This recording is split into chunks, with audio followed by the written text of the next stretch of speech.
Esther 8. That same day King Xerxes gave Queen Esther the estate of Haman, the enemy of the Jews. And Mordecai came into the presence of the king, for Esther had told how he was related to her. The king took off his signet ring, which he had reclaimed from Haman, and presented it to Mordecai. And Esther appointed him over Haman's estate. Esther again pleaded with the king, falling at his feet and weeping. She begged him to put an end to the evil plan of Haman the Agagite, which he had devised against the Jews. Then the king extended the gold scepter to Esther, and she arose and stood before him. "If it pleases the king," she said, "and if he regards me with favor and thinks it the right thing to do, and if he is pleased with me, let an order be written overruling the dispatches that Haman son of Hammedatha, the Agagite, devised and wrote to destroy the Jews in all the king's provinces. For how can I bear to see disaster fall on my people? How can I bear to see the destruction of my family?" King Xerxes replied to Queen Esther and to Mordecai the Jew, "Because Haman attacked the Jews, I have given his estate to Esther, and they have hanged him on the gallows. Now write another decree in the king's name on behalf of the Jews as seems best to you, and seal it with the king's signet ring, for no document written in the king's name and sealed with his ring can be revoked." At once the royal secretaries were summoned on the 23rd day of the 3rd month, the month of Sivan. They wrote out all Mordecai's orders to the Jews, and to the satraps, governors and nobles of the 127 provinces stretching from India to Cush. These orders were written in the script of each province and the language of each people, and also to the Jews in their own script and language. Mordecai wrote in the name of King Xerxes, sealed the dispatches with the king's signet ring, and sent them by mounted couriers, who rode fast horses especially bred for the king. The king's edict granted the Jews in every city the right to assemble and protect themselves, to destroy, kill, and annihilate any armed force of any nationality or province that might attack them and their women and children, and to plunder the property of their enemies. The day appointed for the Jews to do this in all the provinces of King Xerxes was the 13th day of the 12th month, the month of Adar. A copy of the text of the edict was to be issued as law in every province and made known to the people of every nationality, so that the Jews would be ready on that day to avenge themselves on their enemies.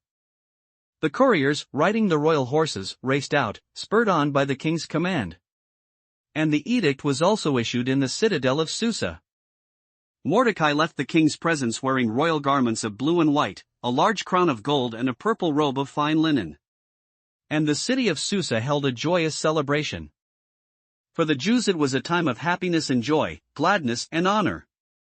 In every province and in every city, wherever the edict of the king went, there was joy and gladness among the Jews, with feasting and celebrating. And many people of other nationalities became Jews because fear of the Jews had seized them. Esther 10. King Xerxes imposed tribute throughout the empire, to its distant shores. And all his acts of power and might, together with a full account of the greatness of Mordecai to which the king had raised him, are they not written in the book of the annals of the kings of Media and Persia?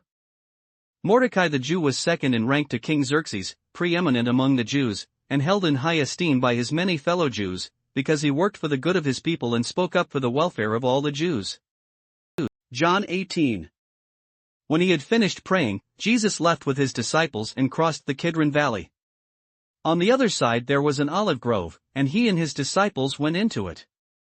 Now Judas, who betrayed him, knew the place, because Jesus had often met there with his disciples. So Judas came to the grove, guiding a detachment of soldiers and some officials from the chief priests and Pharisees. They were carrying torches, lanterns, and weapons. Jesus, knowing all that was going to happen to him, went out and asked them, "Who is it you want?" "Jesus of Nazareth," they replied. "I am he," Jesus said. And Judas the traitor was standing there with them. When Jesus said, "I am he," they drew back and fell to the ground. Again he asked them, "Who is it you want?" And they said, "Jesus of Nazareth." "I told you that I am he," Jesus answered. "If you are looking for me, then let these men go." This happened so that the words he had spoken would be fulfilled, "I have not lost one of those you gave me." Then Simon Peter, who had a sword, drew it and struck the high priest's servant, cutting off his right ear. The servant's name was Malchus. Jesus commanded Peter, "Put your sword away. Shall I not drink the cup the Father has given me?" Then the detachment of soldiers with its commander and the Jewish officials arrested Jesus. They bound him. and brought him first to Annas, who was the father-in-law of Caiaphas, the high priest that year. Caiaphas was the one who had advised the Jews that it would be good if one man died for the people. Simon Peter and another disciple were following Jesus. Because this disciple was known to the high priest, he went with Jesus into the high priest's courtyard. But Peter had to wait outside at the door. The other disciple, who was known to the high priest, came back, spoke to the girl on duty there and brought Peter in. "You are not one of his disciples, are you?" the girl at the door asked Peter. He replied, "I am not." It was cold, and the servants and officials stood round a fire they had made to keep warm. Peter also was standing with them, warming himself. Meanwhile, the high priest questioned Jesus about his disciples and his teaching. "I have spoken openly to the world," Jesus replied. "I always taught in synagogues or at the temple, where all the Jews come together. I said nothing in secret. Why question me? Ask those who heard me. Surely they know what I said."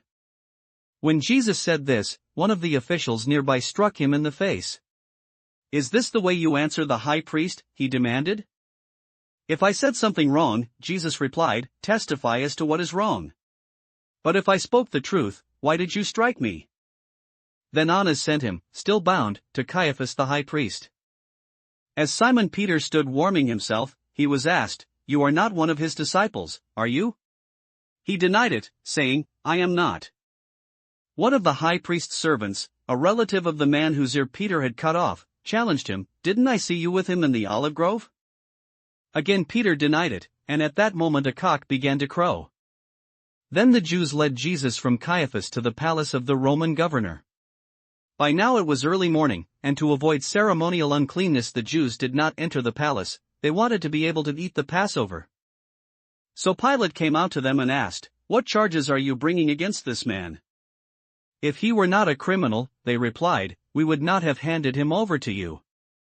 Pilate said, "Take him yourselves and judge him by your own law." "But we have no right to execute anyone," the Jews objected. This happened so that the words Jesus had spoken indicating the kind of death he was going to die would be fulfilled. Pilate then went back inside the palace, summoned Jesus, and asked him, "Are you the king of the Jews?" "Is that your own idea?" Jesus asked, "or did others talk to you about me?" "Am I a Jew?" Pilate replied. "It was your people and your chief priests who handed you over to me. What is it you have done?" Jesus said, "My kingdom is not of this world. If it were, my servants would fight to prevent my arrest by the Jews. But now my kingdom is from another place." "You are a king, then," said Pilate. Jesus answered, "You are right in saying I am a king. In fact, for this reason I was born, and for this I came into the world, to testify to the truth. Everyone on the side of truth listens to me." "What is truth?" Pilate asked. With this he went out again to the Jews and said, "I find no basis for a charge against him. But it is your custom for me to release to you one prisoner at the time of the Passover. Do you want me to release the king of the Jews?" They shouted back, "No, not him. Give us Barabbas." Now Barabbas had taken part in a rebellion. Psalms 28. Of David. To you I call, O Lord my rock, do not turn a deaf ear to me. For if you remain silent, I shall be like those who have gone down to the pit. Hear my cry for mercy as I call to you for help, as I lift up my hands towards your most holy place. Do not drag me away with the wicked, with those who do evil, who speak cordially with their neighbors but harbor malice in their hearts. Repay them for their deeds and for their evil work, repay them for what their hands have done and bring back upon them what they deserve. Since they show no regard for the works of the Lord and what his hands have done, he will tear them down and never build them up again. Praise be to the Lord, for he has heard my cry for mercy. The Lord is my strength and my shield, my heart trusts in him, and I am helped. My heart leaps for joy and I will give thanks to him in song. The Lord is the strength of his people, a fortress of salvation for his anointed one. Save your people and bless your inheritance, be their shepherd and carry them forever.